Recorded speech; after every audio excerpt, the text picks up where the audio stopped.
Welcome to another exciting episode of the $1 Million Peddlers. I'm Papergoy, and we are up in the Adirondacks. There are over 3,000 lakes and ponds up in the Adirondacks, and we are on one of them. We are on something called Long Lake, and we are off to a show. It's about a 45-minute drive over to the show. It's the first Brimfield in the Adirondacks they've ever had, the inaugural one. $10 admission. No idea how good or bad the show is going to be. We're going to show you video from it. We'll do the haul videos. It is Friday, Saturday, Sunday. We are going Friday and Saturday. Drove up yesterday and quite jarring for me. The entire Adirondacks, there are 5 McDonald's and 3 Dunkin' Donuts. There are really no chains up here whatsoever. And you drive along these windy roads with 1 lane of traffic each way. And every little town is this quaint little town, and it is really overwhelming to a city boy like me. Definitely different. Very peaceful over here. Nobody out on the beach with us right now. You do get beach access with the hotel we stayed at. The only interesting thing about the hotel, no air conditioning. I never thought to check to see if there's air conditioning or not, but there are no chain hotels up in the Adirondacks that I was able to find either. One of the problems is it is such a touristy area, but nobody really comes up here in the off season, so there's not the money to be made for the chains. If you are looking for somewhere like this, you can come on up to the Adirondacks. Visit Adirondacks.com. Just absolutely beautiful, very tranquil. Good for somebody like me to get away from the city and the hubbub once in a blue moon. We're going to go over to the show today. We are going to maybe do some video along the road just so you kind of get an idea of the winding roads and the small towns that we see left and right.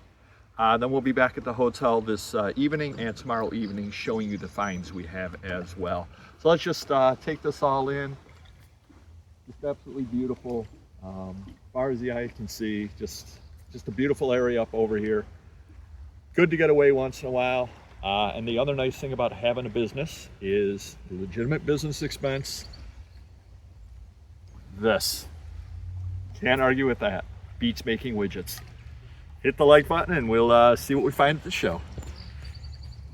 And we're going to do a little bit more video here before we head on off to the show.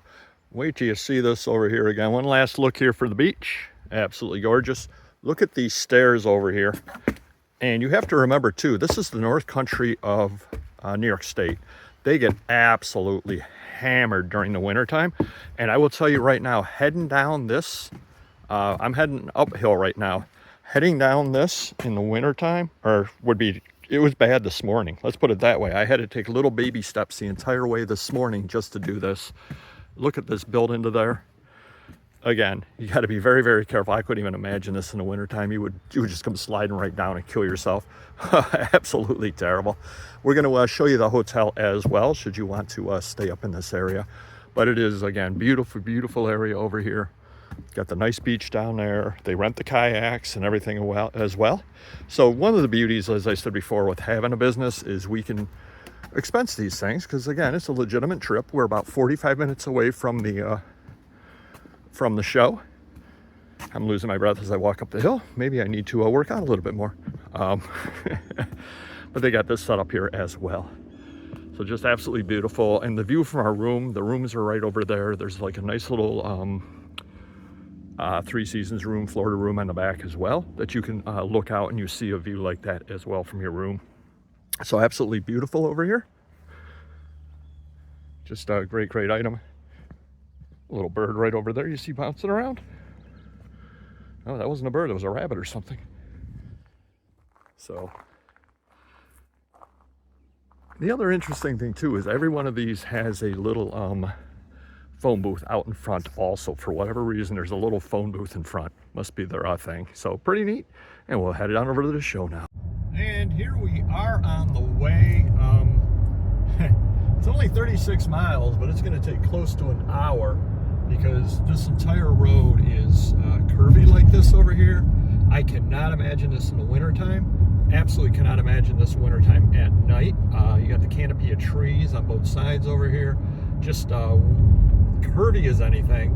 Road signs are terrible. We passed by the road that we wanted. Hardly nowhere at all to turn around, as you can just an interesting, whole other world up here. Again, coming from the city, my entire life, I don't know how people can do this, but should be an interesting show. I was talking with Mrs. Papergoy on the way as well. I mean, just look at this road. I actually also saw the first moose crossing sign I have ever seen in my life. So you see the usual deer crossing signs, and then they had a moose crossing sign as well. I said, oh boy, that wouldn't be too good. That would win a contest if my car hit it. No doubt at all about that. So we're up in God's country up here. We are wondering exactly how many dealers could possibly be up here. It's the first annual show, so hopefully they get a good turnout.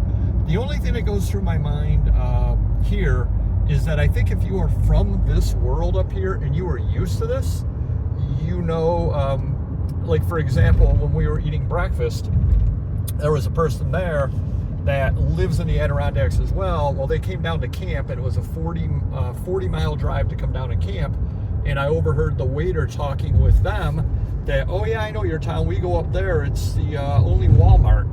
And for them, it's a 40-minute drive to go get provisions. Now, they don't go all the time, but it's basically a day trip to go up and get things up at the one Walmart up in the Adirondacks. So it's a different world. They're used to long travel times between things. So my thought is the dealers up here just kind of know, hey, if we're going to make money, we have to go to the show. So they're going to come from all around the Adirondack region. The positive side about it is there are a lot of old households up this way. You live up here, I mean, that's just the way that it is. So I'm thinking that the sourcing up here is probably really good because, you know, families have lived here for hundreds of years. Should be an interesting show. Like I said, we will give you a lot of video from it as well. So we will just kind of turn the camera off now so I can pay a little bit of attention to this windy road. You're probably getting vertigo as we speak from all these turns. I know I am. Also flying high after breakfast. Did have a drink I'd never had before for breakfast. It was there was a name for it. It's a South American drink. It's orange juice with 2 shots of espresso on top of it. It was an interesting drink. I don't know as if I would order it again. I'm glad that I tried it once. I usually only have 1 cup of coffee a day, so 2 shots of espresso in these roads. Yeah, we are frazzled, my friends. We are frazzled. All right, we will see you from the show. Bye-bye. And we are back at the hotel. It started raining on the way back, so I'm sure that pretty much wiped out the flea market for people. It didn't start raining until 1 o'clock, 1:30, something like that. We probably are not going back tomorrow. So what we're going to do is we're going to go antiquing tomorrow. I'm going to grab the Google and go through it and see where some good antique stores are. What I ended up buying? Well, I ended up spending $470, so I guess it was definitely worthwhile to do. What did we get? Well, one dealer had a bunch of these over here, and these are interesting. They're local papers to Saratoga, which isn't that far away. 1883 Saratoga Springs. Now, Saratoga Springs is a collected area, kind of a hoity-toity type area as well. There were 5 of these. He wanted $5 each on them. He ended up giving me a deal because I bought some other stuff from him also. So, pretty neat little newspaper right over there. Gentleman had these over here. You don't see these that often. These are from cigarettes. Notes here on the back, patent license, etc., etc. These are little carpet samples, I'm going to call them. There's a name for them, but they look like little carpets you put in a dollhouse. Were in cigarettes back in the day. So pretty neat little item right over there. Also had this over here. We've shown these any number of times. This is 2 Bens out of Boston. But really neat here, it shows the photo, and it also has everybody's signature in it. So the main thing now is to try to find out why all these people were together, June 1954, and then you got the signature on that as well. So that's pretty cool. Always make sure you buy those. That gentleman, $15 for a pile of stuff, including a whole bunch of these, which are really cool. You'll find these out regularly, and what these were was these were given out to the various radio stations and listed the top 10 hits or top 40 hits.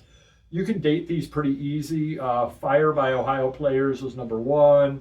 On through all these various songs over here. Never Can Say Goodbye, Gloria Gaynor, Pick Up the Pieces, etc., etc. Barry Manilow 2. So you can date these based off of there. They do end up selling. I've always noted you should buy these as well. The Pictorial Review Flood 1972, a huge flood went through Pennsylvania and New York State. People do buy these over here, shows all the various pictures of the devastation. These are fairly common around upstate New York, but you will sell, you'll get 15 to 20 bucks out of each of those, just to let you know. Gentleman had 18 total gleanings in bee culture. You wanted $2 a piece. I said, can you give me a deal? He goes, okay, 18 times 2, 36. How about 35? I'm like, it's really not much of a deal. I ended up getting them for 30. They don't fly off the shelves, but these are 1925s. You don't tend to find the early 1920 stuff. A few 1920s and the others are 1940s. So the 1940s did come with the original envelopes as well. So that's pretty cool. Picked this up from a gentleman on the QT magazine, which is like Confidential. It's one of those Hollywood type, oh my goodness, look at all the scuttlebutt on all the stars magazines from back then. Pretty neat. People do enjoy these. Also got this over here, which I noticed was the first issue, TV Illustrated magazine. The first issue, I think it was Atlas, if I remember, who were also the comic book publishers. The main thing that caught my eye on it here is it does have the Walt Disney stuff down here at the bottom, so that was pretty good. Same gentleman had a lot of good stuff. I made a pile, and he goes, can you be at 160? And that was quite a bit higher than I could be at. And I go, but rather than arguing with him, I said, how about, what can you do for me? We also put through a couple more magazines in. And then this box over here that you see, which is 1903, a whole box over here of maps from 1903, agricultural maps in nice shape. 1904, I guess, on that one right over there. But all really, really nice shapes. He said, can you be at $200? Well, we were at 160, and we just added in 50 maps, 40 maps, 50 maps. I could be at $200 at that. So that made it worthwhile to me. So I ended up doing that deal. He also had this, I've talked about this in the past, Yale Harvard 1953 weekend program, probably for the football game, I would guess. But Yale, Harvard, definitely worth picking up things like that. Johnny Gruel is known mainly for Raggedy Ann and Raggedy Andy. This is Orphanette Annie. I have never seen this book before. It's got really nice illustrations inside. Took a chance on that. And with the deal I ended up getting with the maps, definitely worthwhile. He also had National Dairy Show, 10th Annual, 1916, Springfield, Massachusetts. You know, a neat item right over here. Nice ad there in the center. One thing I did notice, a lot of people did not have bags. Crazy, but they didn't have bags, and they were saying, oh, plastic bags aren't allowed. They just weren't allowed in Rhode Island or some state some guy came out of. They're not allowed here in New York State. So they're like, oh yeah, can't have bags. I'm thinking to myself, well, then you figure out a way to provide bags to your customers. Unfortunately, this is a little bit chewed, but it will sell. The Shadow Pulp magazine. Always keep your eyes open for the Shadow. Very, very popular. Again, does have the chew at the top. Unfortunately, I got that as part of the $200 deal with the maps. Makes it well worthwhile. He also had this, so he did have a lot of really good stuff over there. Rodeo, Madison Square Garden. Back in the day, the rodeo used to come there all the time. 1957, Lassie, Lone Ranger, and Tonto. Pretty cool item right over there. Believe it or not, generally Western comics do not sell. This is the exception. Western Roundup comics do sell. I picked up a bunch of them at an estate sale a few years ago. I just checked, they're all gone. So we're gonna list this one over here on eBay. It will sell. They don't fly off the shelves, but Western Roundup is one of those few Western titles that does sell. It's funny because I've shown these in deals before. Oops, that used to be mint condition. Nice NFL action, but it looks like it's all the way filled up. So all the teams are in here, all the players are in here. You know, I don't know what it's worth with everybody's stock, but it's pretty cool. And again, I'll put it in my collection, and then eventually we'll end up selling it off because that's probably the best one I have because that is complete. Unfortunately, this has seen better days with the little tears on it. Norman Rockwell cover from the 1930s, plus F. Scott Fitzgerald inside. I mean, that is a winner chicken dinner any day of the week on that. Awesome looking cover on that. Even in condition, I will ask a fair amount on it. F. Scott Fitzgerald and Norman Rockwell. So the one gentleman I was buying a few things from, Then he had this over here. Vintage 20s to 40s, opera singers, signed letters. Really, really neat. Will not fly off the shelf by any means whatsoever. However, these are the interesting things I like to bring over to eBay. All signed letters. He had them priced $15, $20, $25, $10, whatever each. He ended up giving me a deal on all of them. I know I'm going to make money on them. They are going to sell slowly. I'm not going to lie to you. They will sell slowly. But these are the one-of-a-kind type items that I really enjoy dealing in. And it does draw customers to my other programs and that sort of stuff. He also sets up at Madison Bachville. So I was talking with him. He told me where he was set up at, and I'll end up going over there. Kind of funny, you see I've got the little band here on my arm. It was $10 to get in. You know, I got $10 to get in. Could not get this snapped. Well, it turned out mine was broken. Mrs. Papergoy's was not. It did not have the thing for it to attach into. Thank goodness I was with her, or I don't know what I would have ended up doing. I would have carried it in my pocket or something or other and showed it to him. She goes, "No, it's broken. Go get it. Go get another one." So I ended up getting another one as well. But it was kind of broken on it, kind of funny. So I ended up doing the last walk around at the end just to be able to get a little bit of video for you from the show. And I walked up to the one gentleman that I had spent the $200 with, and he had a box there that I hadn't seen before. And I start looking through it, and he grabs the box, puts it up on the table. He goes, "Can you do anything with these?" And there were a bunch of Argosy magazines and stuff like that. I go, "Yeah, I could do something or other with those." Obviously I can, given that I bought it. So he starts looking through the box. He goes, "I don't know, $50. Made my show, no doubt at all about it. We got the Argosy over here, which is cool, but also had some really, really neat stuff in there, like Sweet Savage. And magazines, or these are actually digest books, but things like this over here will sell. People love these lurid kind of titles.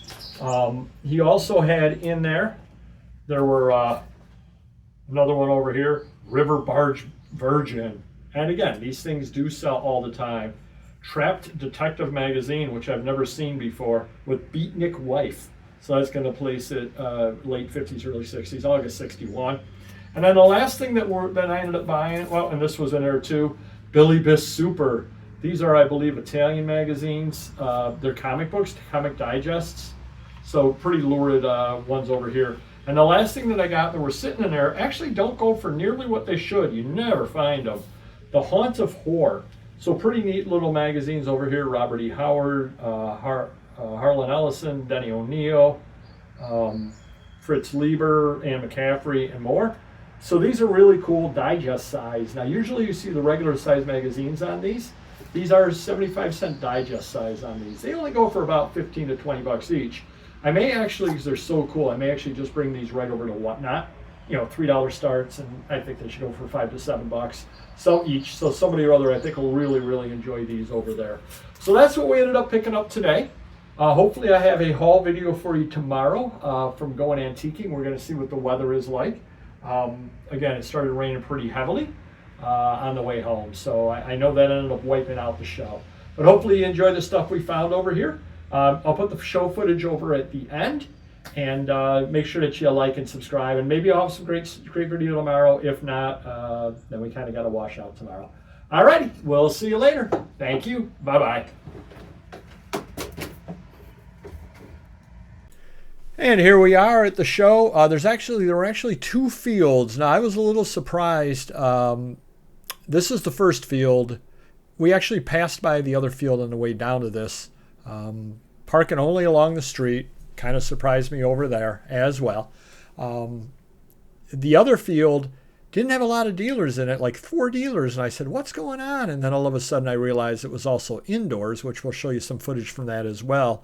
Like a huge 3-story indoor place. Here we are at it, as a matter of fact. That's pretty quick. But not a ton of dealers in here as well. The biggest problem with this was it was super cozy. If you were shopping somebody like right down there, the gentleman right down there had a lot of paper, you were just elbow to elbow with people throughout. So it was a little difficult to shop down there. You see that little corner there. Really, really nice though to walk around. Kind of an overcast day, definitely, as you can see. Fair number of dealers. For the first time going to the show, I'm happy with what I ended up getting overall. Hopefully next year they do it again. And now that I learned the lay of the land a little bit, there was one dealer that I did a whole bunch of dealing with whom I'd never seen before. So hopefully I can work out future deals with him as well. So just a fun little show, fun little time up in the Adirondacks. Again, I had never been up here before. It was enjoyable to see part of the state that I'd never seen before. Just absolutely beautiful country. Whole different way of living up there. Don't know how these people do it in the wintertime, but they figure out a way to do it. And again, some of these dealers did bring a lot of inventory up here as well. So fun show. Definitely worth going through it. You know, at least the first year, and we'll give it another try next year because we will make money off of the stuff that we bought. And did see a couple of dealers that I knew as well throughout the place. So quite happy with that as well. It's be absolutely beautiful in the fall. I've probably said that 500 times in this video, but it absolutely would. If you are listening, show promoters, do the same show, but do it in the fall. Probably enough people up this way in the fall anyway. They probably don't need one more thing to distract people. But kind of walk around there a little more and just kind of get an idea of how it's laid out, which always helps you as well. So do check it next year. Brimfield and the Adirondacks. Hopefully they do year 2, or maybe, yeah, that's what it is, Brimfield and the Adirondacks. Hopefully they do year 2. And you can find your way up here and spend a nice relaxing weekend with some beautiful, beautiful antiques.